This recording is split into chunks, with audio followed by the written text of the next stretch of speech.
Astro glaze நேயர்களுக்கு அடியேன் உங்கள் சிவயோகி சிவசக்திமான் சுவாமிகள் வணக்கத்தை தெரிவித்துக் கொள்கிறேன். இந்த பதிவில் ஆடி செவ்வாய், ஆடி மாதம் வரும் செவ்வாய், அனைத்து செவ்வாய்க்கிழமையிலுமே தொடர்ந்து செய்யலாம். ஜாதகத்திலே செவ்வாய் என்று சொல்லக்கூடிய அங்காரகன் பலவீனப்பட்டிருந்தாலும், செவ்வாயின் அருள் கிடைக்காம இருந்தாலும், கடன் வழக்கு பிணி, அதாவது கடன் பிரச்சனை தெரியல, கடன் வாங்கி கடன் கொடுக்குறேன், கடனாவே இருக்கு வாழ்க்கை,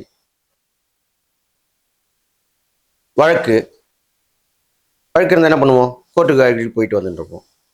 போலீஸ் ஸ்டேஷன், கோர்ட்டுக்கு போனாலே வழக்கு தானே, அது பிரச்சனையா இருக்கும். எதிரிகள் தொல்லை இருக்கும்.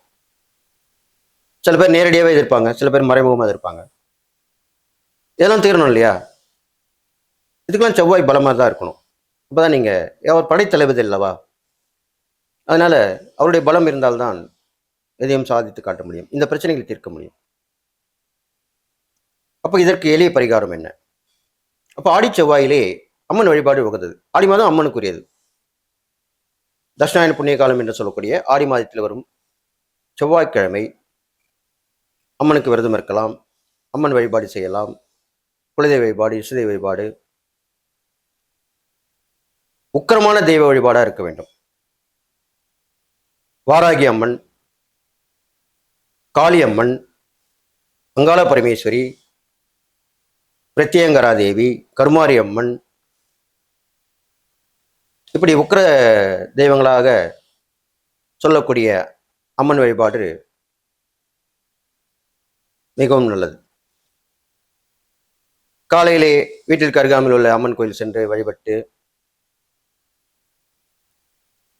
முன்னுமே சொல்ற மாதிரி செவ்வாய்க்கு நவதானியத்திலே துவரை உரியதாக சொல்லப்படுகிறது. அந்த தோரம்பருப்பில் செய்த சாம்பார் சாதம் வீட்டிலிருந்து எடுத்து செல்லலாம், அல்லது ஆலயத்திலே சொல்லியிருக்கிறார்கள் அவர்கள் அந்த சாம்பார் சாதம் நைவேத்தியம் செய்து வழங்குவார்கள், இறைசக்தியுடன் வைத்து வழங்குவார்கள், அதை நிவேதனம் செய்து வழங்குவார்கள். அதை நீங்கள் வரும் பக்தர்களுக்கு விநியோகிக்கலாம். இது செவ்வாயுடைய பலத்தை கூட்டும். அடுத்ததாக செவ்வாய்க்குரிய சிகப்பு நிற மலர்களால் கிரகத்தில் இருக்க செவ்வாய்க்கும் வழிபட வேண்டும், செவ்வாயின் அம்சமாக விளங்கக்கூடிய முருகப்பெருமானுக்கும் வழிபட வேண்டும், அம்மனுக்கும் வழிபட வேண்டும். இவ்வாறாக செய்து வர வேண்டும். சிகப்பு நிற ஆடை நீங்கள் தளித்துக் கொள்ளலாம்.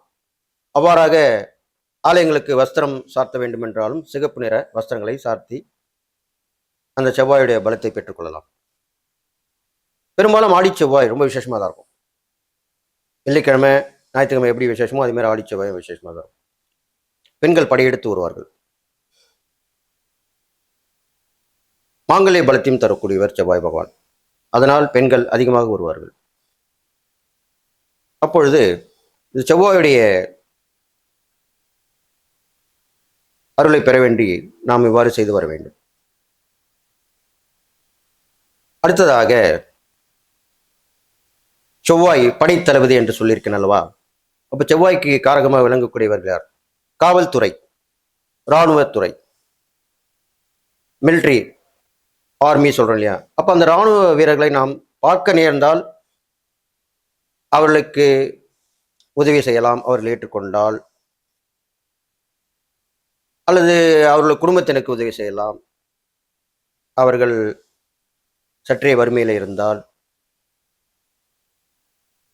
அதை தவிர்த்து பெரும்பாலும் காவல்துறையினர் உங்கள் அருகாமையில் இருப்பார்கள், அவர்களிலே நலிந்தோருக்கு உதவி செய்யலாம், காவல்துறை பணிபுரிகளுக்கு உதவி செய்யலாம், தான தர்மம் செய்யலாம், பெற்றுக்கொள்வார்கள். இதை அடியேனும் செய்திருக்கேன். வெயில் காலத்தில் மேலே குளிர்பானங்கள் வாங்கி ஆங்காங்கே போக்குவரத்தை ஒழுங்குபடுத்திக் கொடுக்கும் காவலருக்கெல்லாம் அடியேன் கொடுத்து வருவது வழக்கமான ஒன்று. அந்த வகையிலே நீங்கள் ஏதோ ஒரு வகையிலே அவர்களுக்கு உதவி செய்யலாம், காவல்துறையினருக்கு. அப்போது செவ்வாயினுடைய அருள் நமக்கு கண்டிப்பாக கிடைக்கும். செவ்வாய்க்கு காரகத்துவமான துறையில் உள்ளவர்கள் தான் நீங்கள் உதவி செய்கிறீர்கள், தான தர்மம் செய்ய, அல்லது சிகப்பு நிற ஆடை வாங்கி தானம் செய்யலாம், தான தர்மம் ஏழை ஏழைகளுக்கு. இரத்த தானம் செய்யலாம். செவ்வாய் இரத்தத்துக்குரியவர். நீங்கள் செய்யலாம் அல்லது உங்களுடைய குழுவில் உள்ளவர்களை செய்ய வைக்கலாம். விபத்திலே காயமடைந்து உதவி செய்யலாம். மருத்துவ உதவியோ, பண உதவியோ, பொருள் உதவியோ எவ்வாறாயினும் செய்யலாம். இதனாலும் செய்ய வேண்டும். அந்த செவ்வாய்க்கிழமையில செய்தால் இன்னும் விசேஷம். அப்போ அந்த ஆடி செவ்வாயிலே இவ்வாறாக நீங்கள் செய்து வந்தீர்களானால் செவ்வாயுடைய அருள் கிடைக்கும். முருகப்பெருமான் ஆலயங்கள் சென்று வழிபட செய்யலாம். வேல் வைத்து வீட்டில் வழிபடலாம். நீங்கள் சுத்தபத்தமான ஆச்சாரத்தோடு இருந்து வழிபட்டீர்களானால், அல்லது ஆலயத்திற்கு சென்று வேல் வழிபாடு செய்யலாம். வேலுக்கு பாலாபிஷேகம் செய்யலாம். மயிலுக்கு, முருகப்பெருமானுடைய வாகனம் மயிலுக்கு ஆலயத்திலே சில ஆலயங்களில் இருக்கும், அதற்கு உணவளிக்கலாம்.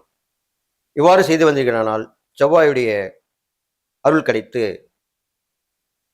உங்களுக்கு இந்த கடன் பிரச்சனை, கோர்ட்டு கேஸு, எதிரிகள் தொல்லை இதெல்லாமே தீர்ந்துடும் அப்படின்னு சொல்லி இந்த ஆடி மாதம் வரக்கூடிய செவ்வாய்க்கிழமையில் எல்லாமே இந்த பரிகாரத்தை, எளிய பரிகாரத்தை வீட்டிலிருந்தும் செய்யலாம், ஆலயத்துக்கு சென்றும் செல்லலாம். செய்து வந்தீர்களானால் உங்களுக்கு இன்னொன்று சொல்லிடணும். செவ்வாயின்ற போது சகோதரக்காரன்னு சொல்லலாம். அப்போ அந்த செவ்வாய்க்கிழமை கூட பிறந்த சகோதர சகோதரி எல்லாமே நல்லா இருப்பாங்கன்னு சொல்ல முடியாது. அவங்க கஷ்டப்பட்டுள்ளவங்க இருப்பாங்க, அவங்களுக்கும் உதவி பண்ணலாம். அப்போ சகோதரகாரகன் என்று சொல்லக்கூடிய செவ்வாய். அப்போ அக்கா, தங்கை, அண்ணன், தம்பி இவங்களும் செய்யலாம். தான தர்மம், உதவி ஒத்தாசை செய்யலாம். தான தர்மமும் செய்யக்கூடாது, உதவி ஒத்தாசை பண்ணலாம். அவர்கள் பெற்றுக்கொள்வார்கள். அவங்க கேட்க மாட்டாங்க, நம்ம கொடுத்தா வாங்கிப்பாங்க. இவ்வாறு செய்து வந்தீர்களானால் உங்களுக்கு செவ்வாயுடைய பலம் கிடைத்து எல்லா நாளும் பெற்று வாழ்வீர்கள் என்று வாழ்த்து விடைபெறுகிறேன். நன்றி.